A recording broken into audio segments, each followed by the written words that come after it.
How free is the press.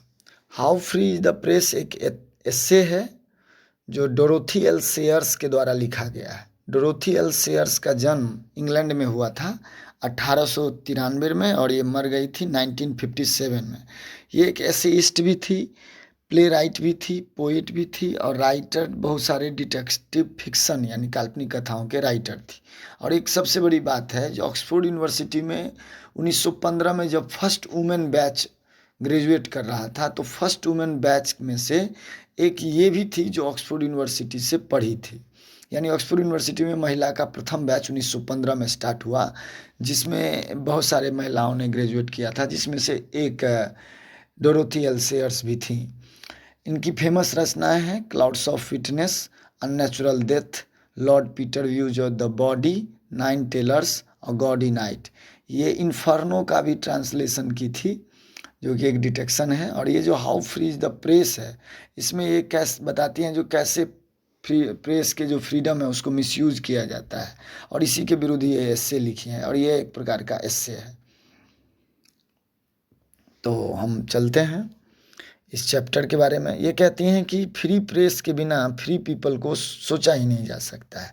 ऐसा देखा गया है जो वार के समय में जब कोई युद्ध होता है तो प्रेस को रिस्ट्रिक्टेड कर दिया जाता है, और इस तरह प्रेस को मतलब रिस्ट्रिक्टेड कर दिया जाता है और वहाँ पर प्रेस अपना औचित्य को खो देता है, यानी प्रसारण करने से उसे रोक लिया लगा दिया जाता है और एक व्यक्ति के हाथ में फ्रीडम ऑफ प्रेस या एक गैंग के हाथ में फ्रीडम ऑफ प्रेस चला जाता है। लेखक कहती हैं कि जब मैं फ्रीडम ऑफ प्रेस की बात करती हूँ तो इसका दो मतलब है, पहला टेक्निकल और दूसरा रिस्ट्रिक्टेड सेंस। टेक्निकल एक हो गया और एक हो गया रिस्ट्रिक्टेड सेंस। ये दोनों मतलब से फ्रीडम ऑफ प्रेस है। रिस्ट्रिक्टेड सेंस मतलब हो गया जो डायरेक्शन ऑफ सेंसरशिप। सेंसरशिप जो गवर्नमेंट के द्वारा सेंसर बोर्ड लगा बैठाया जाता है प्रेस के प्रसारण को लेकर, कहते हैं उससे भी फ्रीडम मिलना चाहिए। कहते हैं जो ब्रिटिश प्रेस जो है ऑर्डिनरी कंडीशन में, कुछ खास कंडीशन में ये फ्री है, क्योंकि ये किसी भी राजनेता का पॉलिटिकल कैरेक्टर को उजागर कर सकता है, उसकी डिप्लोमेसी को, उसके कार्य को उजागर कर सकता है, उठा सकता है। और इस तरह ब्रिटिश प्रेस कुछ मामलों में फ्री है। कहते हैं कि प्रेस की जहाँ तक बात है तो प्रेस एक बहुत बड़ा साधन होता है किसी भी स्वतंत्रता के लिए, फ्रीडम के लिए, लेकिन कभी कभी जो है ये पॉलिटिकल ओपिनियन से प्रभावित हो जाता है। कहते हैं जो प्रेस का जो एडिटोरियल पॉलिसी है वो दो फैक्टर से प्रभावित होता है। ये क्वेश्चन भी पूछता है, पहला जो इंटरेस्ट ऑफ एडवर्टाइजर्स या रेवेन्यू फ्रॉम एडवर्टाइजर्स, और दूसरा the wealth of newspaper owners, the owner of the newspaper. यानी जो रेवेन्यू प्राप्त करता है प्रेस वो दो तरह से, एक तो एडवर्टीजमेंट से और दूसरा जो प्रेस के ऑनर होते हैं उसके वेल्थ से। ये कहती हैं कि कभी कभी ऐसा होता है जो प्रेस एडवर्टीजमेंट्स के आगे भी झुक जाता है। अगर मान लीजिए कोई प्रेस ने, कोई न्यूज़पेपर ने किसी प्रोडक्ट का अगर कभी प्रचार किया है तो कभी भी उसका दुष्प्रचार नहीं कर सकता है, उसके खिलाफ कभी नहीं बोल सकता है, और इस तरह प्रेस अपना औचित्य को खो देता है। और दूसरी बात कहते हैं जो अगर प्रेस का ऑनर भी जो है अगर कमज़ोर हुआ तो वो अपने सिद्धांत को के आगे झुक जाता है, बिक जाता है और राजनीतिक दबावों के आगे चलने लग जाता है, और इस तरह फ्रीडम ऑफ प्रेस कुचल दिया जाता है।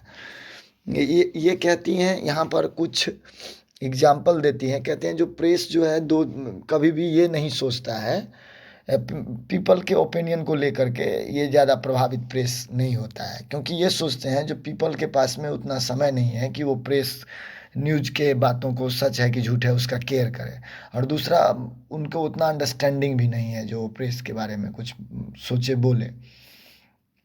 कहते हैं कि जो प्रेस जो है कभी कभी मिस इंटरप्रेजेंटेशन करता है, और इसका 6 मिस इंटरप्रेजेंटेशन को बताती है। पहला बताती है सेंसेशनल हेडलाइंस। कहती हैं कि एक बार मैं 1941 के मालवेन कॉन्फ्रेंस में 8000 वर्ड थियोलॉजी पर मैं बोली, और उसमें से 250 वर्ड्स जो था वो सेक्सुअल और कुछ गलत चीज़ों के नेगेटिव बारे में बताया गया था।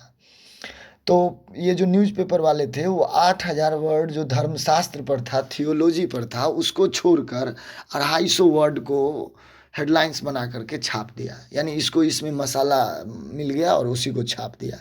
तो पहला मिस इंटर प्रेजेंटेशन जो प्रेस का होता है वो सेंसेशनल हेडलाइंस बना देते हैं, छोटे मोटे बात को भी, जो पूरा बात नहीं, कहीं से कोई बात उठा के उसको सेंसेशनल बना देते हैं। दूसरा ग्रैबलिंग। ग्रैबलिंग मतलब तथ्य को तोड़ मरोड़ कर पेश करना। एक बार क्या हुआ, जो एक न्यूज़ रिपोर्टर पर इनसे डोरोथी एल सेयर से पूछती हैं कि आपका फ्यूचर प्लान क्या है। तो ये बोलती है कि मेरा फ्यूचर प्लान कुछ नहीं है, बस मैं ये जानती हूँ कि मैं अभी ड्रामा लिखती हूँ, मैं ड्रामा ही लिखूँगी। तो इसी बात को प्रेस वाले ने तोड़ मरोड़ के पेश क्या किया कि ऐसा है, जो मिस सेयर्स कहती हैं कि वो भविष्य में कोई प्ले नहीं लिखेगी, यानी नॉवेल नहीं, सॉरी, मैं नॉवेल लिखती हूँ, मैं नॉवेल ही लिखूँगी, ये बोली। तो इसी बात को बोला प्रेस, न्यूज़ रिपोर्टर ने छाप दिया कि मिस सेयर्स कहती हैं कि वो भविष्य में कोई ड्रामा नहीं लिखेगी, सिर्फ कमीशन पर लिख सकती हैं। मतलब ये कोई बात नहीं, जैसे कोई बात हो गया, जब कोई मछली नहीं खाता है तो उसके बारे में लिख दिया कि जो भविष्य में कभी मछली नहीं खाएंगे। अरे भाई, खाता ही नहीं तो खाएगा क्या? तो इस तरह से ग्रैबलिंग करता है। उसके बाद है इनएक्यूरेट रिपोर्टिंग। एक बार क्या हुआ कि मैं गई हुई थी ऑक्सफोर्ड और मेरे घर में एक चोर घुस गया था। तो मेरे जो न्यूज़पेपर बॉय था वो उसने उस चोर को भगाया था। उस बात को पेश क्या कर दिया, 3 गो बात गलत लिखा। एक तो ये 4 दिन पहले वाली घटना थी, उसको बोला जो ये कल घटना घटी है। दूसरा, जो मैं गई थी ऑक्सफोर्ड, और लिख दिया जो मैडम किंग्स गार्डन पार्टी में थी। तीसरा, जो भगाया मेरा न्यूज़पेपर बॉय, और लिख दिया कि मैडम ने भगाई। तो इस तरह से ये दूसरा क्या करता है, इनएक्यूरेट रिपोर्टिंग कर देता है। उसके बाद ये बताती हैं कि एक बार प्लेन रिवर्सल्स ऑफ फैक्ट, माने एक बात को कैसे पलट के लिख देना। एक बार क्या हुआ, जो अपने नौकर को बोलती हैं सेयर्स कि जो तुम जो है ना पर्दा गिरा दो। वो बेचारा जो नौकर था वो पर्दा गिराया, लेकिन सही से नहीं गिरा, ध्यान भी नहीं दिया। तो बाद में उसी बात को छाप दिया, जो ये मैडम के बात को कोई केयर नहीं करता है, इनके न्यूज नौकर भी इनके बात को नहीं मानता है, और इस तरह से ये कुछ भी छाप दिया। उसके बाद ये कुछ मतलब ग्रेचुअस इन्वेंस मिरेकल मॉन्गरिंग भी कर देता है कभी कभी।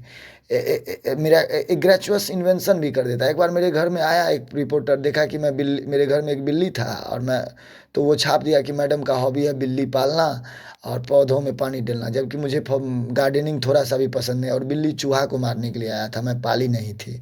तो इस तरह से ये ग्रेचुअस इन्वेंशन कर देता है। कभी कभी मिरेकल मॉन्गरिंग भी कर देता है। एक बार मैंने सवा घंटा में 8,000 वर्ड मैं बोली थी एक सभा में, क्या बोलना था वो मैं लिख दी थी, लिख के उसको दी भी थी। लेकिन वो क्या किया, जो उसको छाप दिया, जो मैडम सवा घंटा में ही 20,000 शब्द बोल दिए, एक मतलब चमत्कार के तरफ पेश कर दिया। तो इस तरह ये 6 गो जो है मिस रिपोर्टिंग किया जाता है।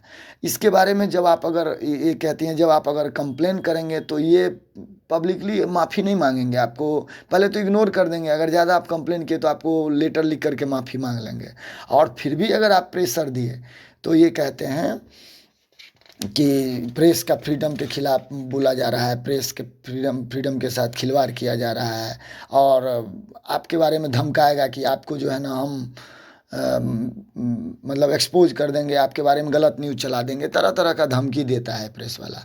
कभी कभी अगर कोई एमएलए या एमपी प्रेस के बारे में बोलता है तो वो कहता है कि देखिए कैसे पॉलिटिकल पार्टी लोग भी जो है प्रेस के फ्रीडम को खा रहा है, प्रेस के फ्रीडम पर अटैक कर रहा है, और उसको भी धमका देता है। तो इस तरह कुछ मतलब न्यूज़पेपर जो है ये अपनी मनमानी करने लग जाता है, और अपना मनमानी इस तरह करने लग जाता है, और फ्रीडम ऑफ प्रेस से उसका कोई मतलब नहीं रह जाता है, और इस तरह फ्रीडम ऑफ प्रेस जो है समाप्त हो जाता है। तो यही था एक how free the press essay.